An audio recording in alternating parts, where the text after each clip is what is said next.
Welcome to Filmlab. My name is Jason Mbanefo, and today we're going to be talking Fast X. We'll be right back. Punch it! You know, we'd already be there if Roman wasn't driving Ford Knox on wheels. You see me shining, baby? We're locked inside. It's a trap. That's a bomb. All right, dorks, what are we blowing up? What? The Vatican? Wow, you guys are going to hell. No! Get out of there!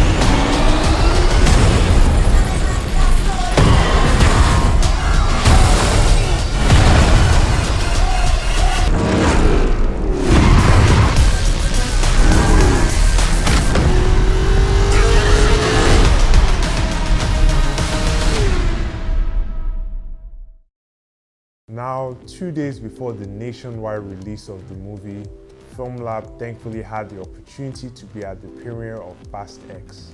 Here are scenes from the event.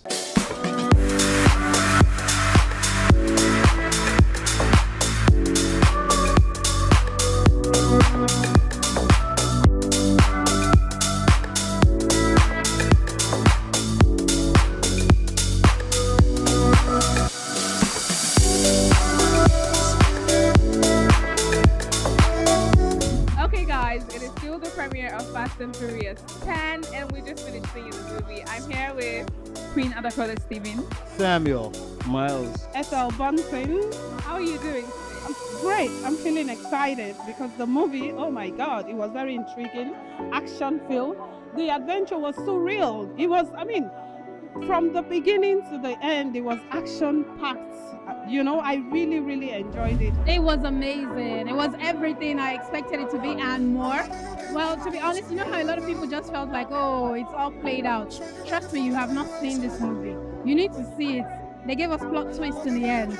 Y'all need to watch it. The movie was bizarre, like basically it met up to expectations, you understand? Like we were expecting, action, but it was more than just action because of the brought back memories of Paul Walker, which was actually insane. Then the ending part, I was seeing somebody that has died. How come? So it's definitely that Fast and Furious 11 or whatever they want to call it. This one is it, yeah, it's definitely to come outside because of somebody don't die now. Like again, how you come back to life? But this is a banger, no doubt. It's definitely not a movie that you want to sleep on because it has so many twists and turns in the characterization of the movie. I think sometimes it actually makes you want to get angry because it's like you want to become a part of helping him defend his son and save his family. But it was very good. My livers and kidney are still shaking because it was intriguing. It was thriller upon thriller. Like I said, this is not a movie, it's a thriller for the next one. I can't wait. Like, oh my God, action from beginning to the end. If you ain't seen it, you ain't seen it yet. I advised a lot of people to watch it. It was worth it. Thank you so much. The suspense was so real. The action was, oh no, they went over the bar, and I'm excited. Thank you so much. You're welcome. Hello guys, welcome back from the break. Today we're going to talk about Fast X. I was at the premiere, thankfully, yesterday. The movie's coming out on the 19th of May 2023, and I'm here to tell you the things I actually did like about the movie. It was a good watch, so let's get into it. One of the first things I did enjoy, and I noticed, is as compared to Fast 9, the stunts were not as outlandish and crazy and unrealistic as they used to be. It was actually quite mellow, straightforward, believable, action-packed, and I appreciate that. Secondly, the plot tied really well in with what had happened before, and I'm referencing Fast 5. The antagonist was the son of the man who they robbed, and he made a very fantastic appearance in. Very realistic, very believable, nothing over the top. He was a very good antagonist, great villain, and it tied really well in with what they had already established all the way back, 5 movies back. It went so well with this. Thirdly, I actually did enjoy that it was action-packed from beginning to end. There was never a dull moment. It was action after action after action. But I did appreciate the fact that it did not get away from the main plot point. It wasn't overshadowed in any way, and I like that because normally that tends to happen. A lot of action, you don't know what's going on in the story, but they got the balance right, and I appreciate that. Well done to them. It did end on a cliffhanger, which I didn't see that coming, but was well appreciated. I like a good cliffhanger. We look forward to the next installment of the Fast series, which is Fast and Furious 11, or whatever name they want to call it. Lastly, the ongoing trope about Toretto and the love of his family. We all know that. I don't need to get into that. I've reached the point where it doesn't make me cringe. It's actually quite funny now, it's hilarious, and I appreciate that even though it's cliche. Now that I've covered the things I did like, let's go on a short break and I'll get you to the things I didn't like so much. I adore them.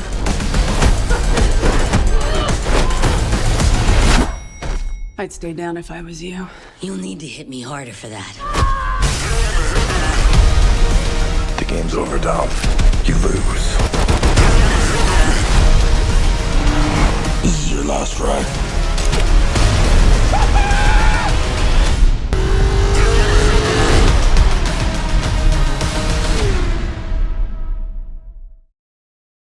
Now we're back from the break. We're going to cover the things I actually didn't like so much.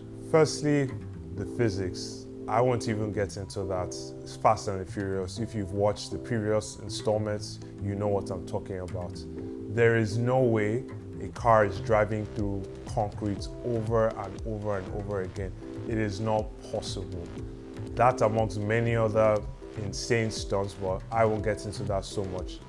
All the while, Toretto is doing this without his seatbelt on and a stain on his white tee. How is it possible? I don't know. We'll leave that up to the directors to explain. Secondly, as a lover of the original franchise, and when I say original, I mean part 1 to 4, it still hurts me to this day that the movie has moved away from its roots, or what I consider it to be its roots, which is street racing. Yes, stealing was part of it, but street racing was the main thing, and we've moved away from that to a pure action movie. Some might like it, but as a car lover and a Fast and Furious lover, I'm not the biggest fan, but to each their own. And lastly, what I didn't like was John Cena's character, Jacob Toretto. Now, in Fast 9, when he was introduced, he was this badass, serious agent, you know, he was all action-packed and everything. And in Fast 10, they just made it seem like he was a watered-down version of John Cena's character, Peacemaker. He was goofy, he was laughing. Not that it's necessarily a bad thing, but I felt like it was lazy writing because they didn't build upon his character from Fast 9.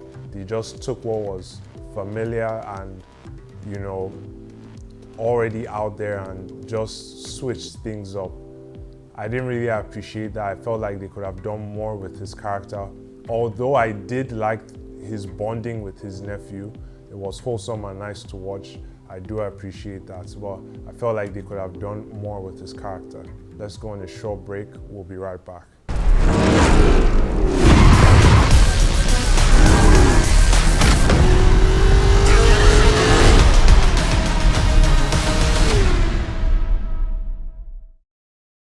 Thank you for being with us on Filmlab. You can check us out on Facebook, Instagram, and YouTube at Jibe TV Online. My name is Jason Mbanefo, and see you next time.